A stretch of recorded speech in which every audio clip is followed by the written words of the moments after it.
ఎడే ఎవరైనా దుబాయ్ నుంచి కానీ లేదా కువైట్ నుంచి కానీ వస్తే ఎరా సంపాదించావా, ఇల్లు కట్టేవా అని అడుగుతారు కదా. ఒక్క 2 నిమిషాలు ఈ వీడియో చూడండి, పూర్తిగా ఎక్కడ మిస్ అవ్వకండి. దుబాయ్ వెళ్ళాలంటే ఎలా ఉంటుంది చెప్పనండి. ఈ సొంత గ్రామాన్ని వదిలి వెళ్ళడానికి ఎంత ఇబ్బంది పడతాం తెలుసా. చాలా చాలా చాలా పెయిన్ అనుభవిస్తే వెళ్తాం. ఎందుకంటే బయటికి వెళ్తామంటే మామూలు విషయం కాదండి, అది చాలా వ్యయంతో కూడిన వ్యవహారం.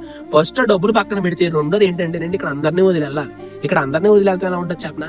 అక్కడికి వెళ్ళిన తర్వాత ఇక్కడ ఏదైనా చిన్న ఫంక్షన్ జరిగింది అనుకోండి, ఆ ఫంక్షన్ అక్కడ నుంచి అటెండ్ అవ్వలేం. ఆ ఫంక్షన్ జరిగి 3 రోజులు అక్కడ నరకం అనుభవిస్తామండి. ఎందుకో తెలుసా, వాళ్ళతో ఉండలేం, అక్కడ మనం పని చేయలేమండి. ఎంతో ఘోరమైన బాధ అనమాట.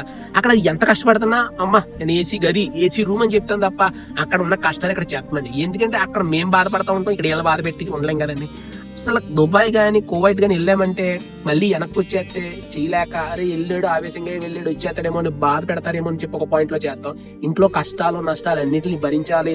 ఇంట్లో ఉన్న మనం ఇక్కడ ఉంటే 4 చేతులు నోట్లోకి వెళ్తాయని చెప్పి అక్కడ కష్టపడతాం తప్పండి. ఎవడో కూడా ఇంట్లో అన్ని సవ్యంగా ఉన్నప్పుడు దుబాయ్ వెళ్తానికి కానీ గల్ఫ్ వెళ్తానికి కానీ ఎవడో ఇష్టపడ్డాను. ఓకే చదువుకున్న వాళ్ళు అంటారా జాబుల పర్పస్ వెళ్ళి చదివేరు, కానీ ఒక చదువు లేకుండా ఒక కూలి పనికి దుబాయ్ వెళ్ళే ప్రతి వ్యక్తి బాధ నాకు తెలుసండి. ఎందుకంటే నేను దగ్గర నుండి చూశాను. అక్కడ నేను ఎంప్లాయ్గా చేస్తున్నప్పుడు వాళ్ళు ఎంత కష్టపడేవారు, ఎంత బాధపడేవారు అనేది. ఎందుకు వచ్చామన్న బాధ అలా ఉంటది. వెళ్తామంటే మళ్ళీ ఆ డబ్బులు రావని బాధ.